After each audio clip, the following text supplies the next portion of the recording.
Last video में हम लोग ने पढ़ा था जो कि मियोसिस की फर्स्ट स्टेज थी, दैट इज़ प्रोफेज 1।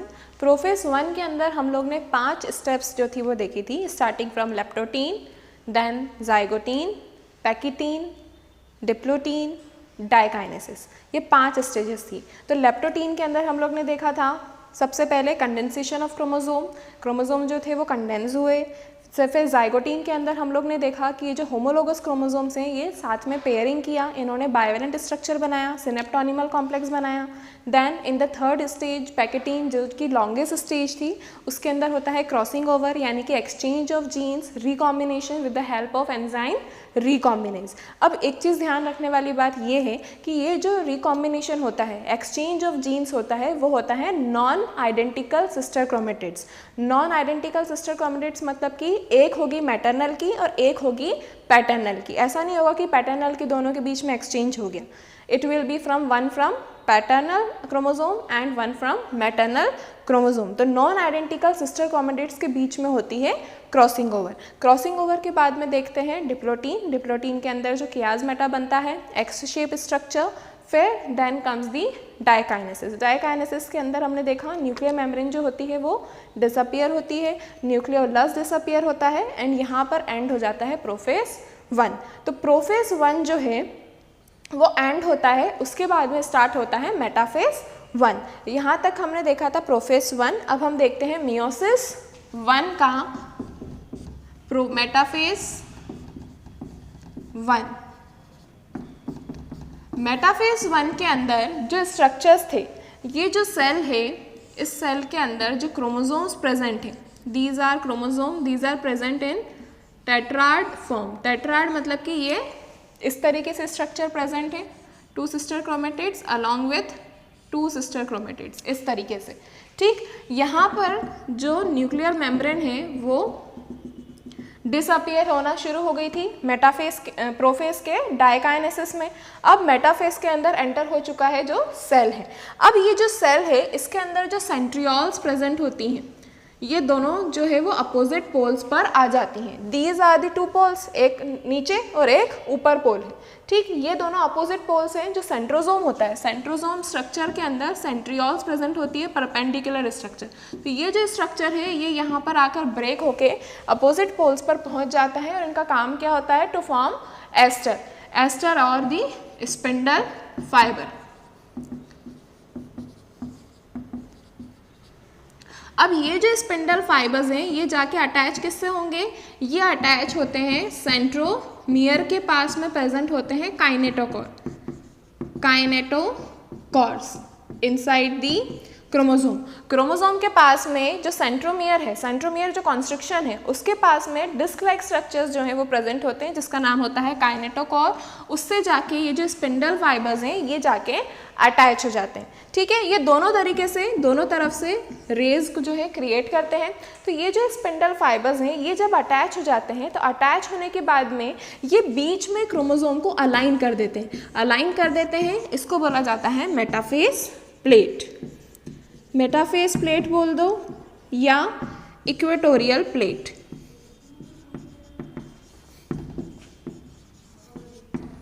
ठीक, इक्वेटोरियल प्लेट इसलिए बोला जाता है क्योंकि अगर हम जैसे अर्थ के नक्शे की बात करें, अब दिस इज नॉट, अगर इंडिया की बात करें या अर्थ की बात करें, हालांकि ये नक्शा तो नहीं है, वी आर जस्ट सपोजिंग, तो यहाँ बीच में से जो लाइन जाती है उसे बोलते हैं हम इक्वेटर।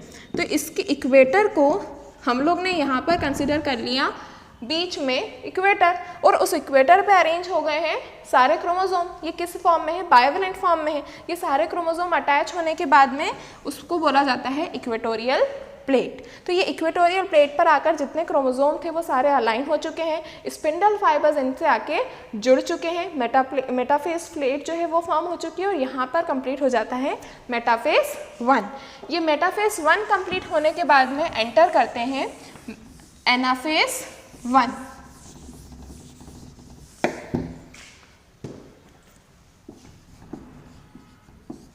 एनाफेज 1, तो एनाफेज 1 के अंदर जैसा कि हम लोग ने देखा था माइटोसिस के अंदर, इसके अंदर भी सेम वही चीज़ होगी। क्या होगा कि यहाँ पर जो बीच में अरेंज थे क्रोमोसोम, अब वो क्या होंगे, वो एक दूसरे से अपार्ट चले जाएंगे, यानी कि they will move to opposite poles. Split क्या होगा, सेंट्रोमियर, सेंट्रोमियर बीच में से स्प्लिट होगा और जो क्रोमोसोम्स थे वो कहाँ चले जाएंगे, अपोजिट पोल्स पे चले जाएंगे। यानी कि जो स्ट्रक्चर हमको देखने को मिलेगा वो कि इस तरीके से होगा, ये दोनों तरफ सेंट्रियोल्स हैं। अब इन्होंने यहाँ पर क्रोमोसोम जो है वो स्प्लिट कर दिया है इस तरीके से, यहाँ पर क्रोमोसोम स्प्लिट हो गया है and this completes the anaphase 1। Anaphase 1 complete हो गया। एनाफेज 1 के अंदर सिर्फ दो ही चीज़ होगी, splitting of centromere and movement of the chromosome to opposite poles. Opposite poles मतलब कि यहाँ पर ये दूसरी तरफ इस तरीके से रिपल होते हुए दो अपोजिट पोल्स पर जो क्रोमोसोम्स है वो जाएंगे। ये एनाफेज 1 हो गया। Then telophase 1,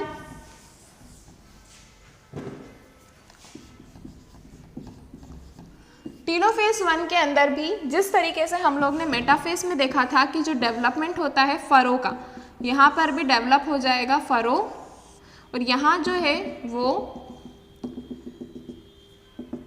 nuclear membrane cytokinesis के बाद में जो है वो सेल पूरी तरीके से डिवाइड हो जाएगा। This one daughter cell, second daughter cell, appearance of nucleus, nucleus के अंदर प्रेजेंट होंगे क्रोमोसोम।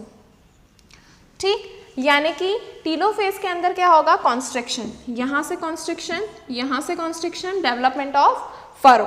ठीक, ये जो यहाँ पर क्रोमोसोम आ गए थे, ये वाले क्रोमोसोम जो हैं वो थोड़े से पतले हो जाएंगे, क्रोमेटिड तो नहीं बनेंगे, यानी कि क्रोमेटिन फाइबर तो नहीं बन पाएंगे, लेकिन थोड़े से लॉन्ग हो जाएंगे। जो कंडेंस हुए थे वो थोड़े से लॉन्गर हो जाएंगे। लॉन्गर हो जाने के बाद में यहाँ से क्या होगा, साइटोकाइनेसिस। साइटोकाइनेसिस के बाद में जो दो डॉटर सेल्स हैं, डॉटर सेल्स सेपरेट आउट हो जाएंगी। ये जो डॉटर सेल्स हैं, ये दोनों डॉटर सेल्स सेपरेट आउट हो जाएंगी। अब ये जो डॉटर सेल्स बनी है, ये दोनों डॉटर सेल्स मिलके कहाँ जाएंगी, मियोसिस 2 में। यानी कि मियोसिस 1 के अंदर हमको डॉटर सेल्स कितनी मिली, 2। मियोसिस 2 के अंदर डॉटर सेल्स कौन सी जा रही है, एक तो ये और एक ये।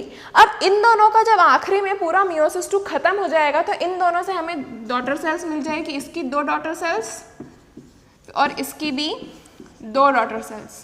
तो इन टोटल लास्ट में मियोसिस के एंड में हमारे पास 4 डॉटर सेल्स होंगे। ये जो 2 सेल्स बने हैं इस तरीके से इनको बोला जाता है डायाड ऑफ सेल्स।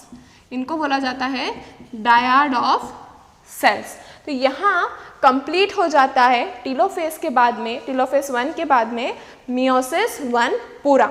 इसके बाद में कंटिन्यूएशन में आता है इंटरकाइनेसिस। इंटरकाइनेसिस सिर्फ कुछ समय की एक स्टेज है जिसमें ये जो 2 डॉटर सेल्स हैं, ये दोनों डॉटर सेल्स कुछ समय के लिए रुकती हैं एंड किस में एंटर हो जाती हैं, इंटरकाइनेसिस के बाद में मियोसिस 2 में। मियोसिस 2 हमको जैसा कि पता है, meiosis 2 is similar as that of mitosis. जैसा चेंजेस माइटोसिस में हुआ था वही चेंज होगा मियोसिस 2 के अंदर। ये जो 2 डॉटर सेल्स हैं वही फिर से prophase 2, metaphase 2, anaphase 2 and telophase 2 देख लेते हैं।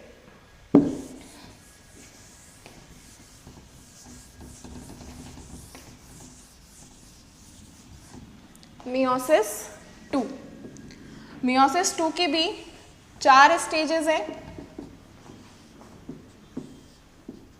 प्रोफेज 2, मेटाफेज 2, एनाफेज 2,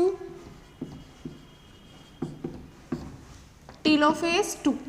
टीलोफेज के बाद में होता है साइटोकाइनेसिस।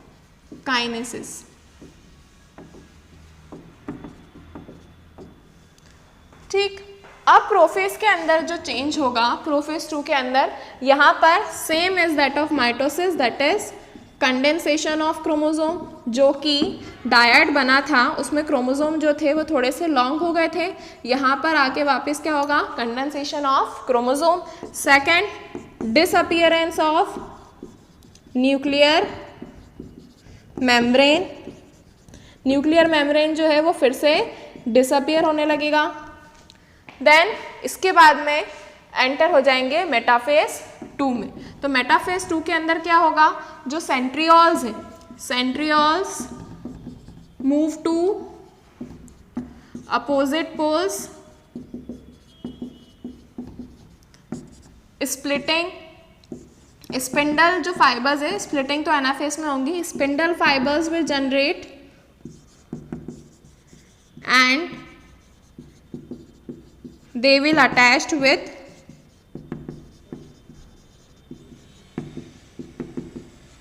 काइनेटोकोर,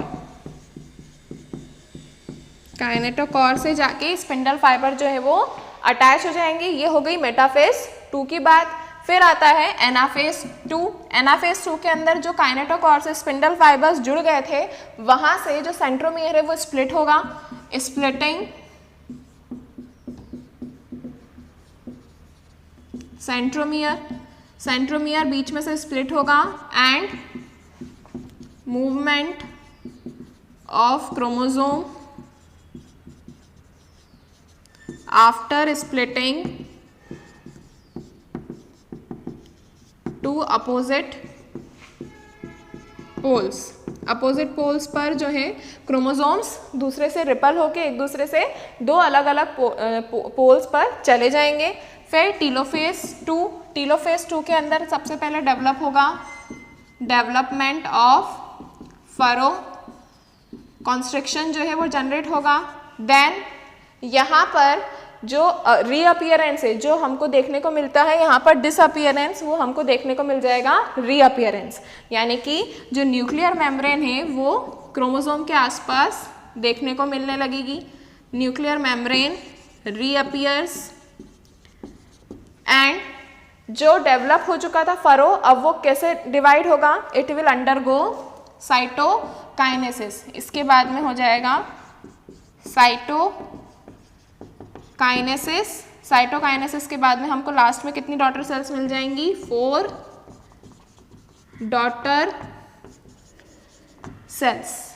तो इस तरीके से कंप्लीट होता है मियोसिस 2। मियोसिस 2 जो है वो बिल्कुल सेम है माइटोसिस जैसा, वही सेम स्टेजेस हैं एंड सेम जो माइटोसिस में हुआ था वही सारे चेंजेस जो हैं वो मियोसिस 2 में देखने को मिलेंगे। लेकिन मियोसिस 1 में बस एक ही सबसे इंपॉर्टेंट चीज़ ये है प्रोफेज। जो प्रोफेज है उस प्रोफेज के अंदर सारी चीज़ें हो जाएंगी एंड फिर आगे का जो काम है वो मियोसिस 2 में बिल्कुल सेम है जैसा कि माइटोसिस में होता है। तो मियोसिस 1 की प्रोफेज स्टेज जो है वो सबसे इंपॉर्टेंट है, जिसके अंदर 5 सब स्टेजेस हैं, वही leptotene, zygotene, pachytene, diplotene and diakinesis, homologous chromosomes का pairing, crossing over, recombination, recombinase की मदद से, नॉन आइडेंटिकल जो क्रोमोसोम होंगे वही पेयर करेंगे, वही रिकम्बाइन होंगे एंड फिर आखिरी में जाके क्या होगा, प्रोफेज 1 से मेटाफेज 1, फिर वही सारी स्टेजेस।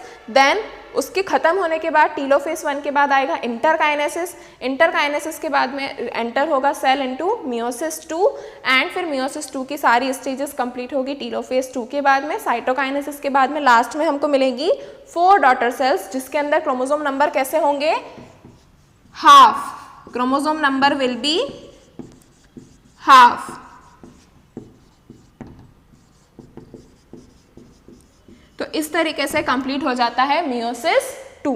तो मियोसिस 2 का सिग्निफिकेंस अगर बात करें तो मियोसिस 2 जो है वो हमें क्या देता है आउटपुट में, सबसे पहले तो जो जर्म सेल्स हैं, यानी कि अगर जो गैमीट्स हैं, जो गैमीट्स बने हैं उनके अंदर क्रोमोसोम नंबर हाफ हो चुका होगा, 4 डॉटर सेल्स हमको मिलेंगी। अब ये 4 डॉटर सेल्स जो हमको मिली हैं वो क्या करेंगी, ये डिफरेंट जाके पेयरिंग करेंगी विथ अनदर दैट इज ओवा एंड स्पर्म फर्टिलाइजेशन के टाइम पे। अब जो मियोसिस है, मियोसिस जो है वो जनरेट करता है वेरिएशंस। वेरिएशंस मतलब कि चेंजेस, जो कि चेंजेस देखने को हमको मिलते हैं वो सारे वेरिएशंस मियोसिस की वजह से होते हैं। क्यों? क्योंकि जो जाइगोटीन है, जाइगोटीन एंड पैकिटीन में पेयरिंग हुई है होमोलोगस क्रोमोसोम की, पेयरिंग के बाद में रिकॉम्बिनेशन हुआ है। तो जो मैटरनल क्रोमोसोम है और जो पैटर्नल क्रोमोसोम है उनके बीच में जो एक्सचेंज हुआ है जीन्स का, उसकी वजह से जो वेरिएशंस हैं वो हमको देखने को मिलते हैं। तो इस तरीके से जो मियोसिस है उसका सिग्निफिकेंस यही है कि वो हमें वेरिएशंस देता है। जेनेटिक डाइवर्सिटी देखने को मिलती है, 4 डॉटर सेल्स मिलती हैं and half number of chromosomes मिलते हैं गैमिट्स में, जिससे कि जो प्रोबेबिलिटी है maintaining the number of chromosome in the same species वो चलता चले जाता है। सो आई थिंक ये जो पार्ट है वो पूरा कंप्लीट हो चुका है, सबको समझ आ चुका है and we will end up here with meiosis and mitosis भी कंप्लीट हो चुका है, मियोसिस भी कंप्लीट हो चुका है। नेक्स्ट जो वीडियो होगा वो एक नए टॉपिक पर होगा। Thank you.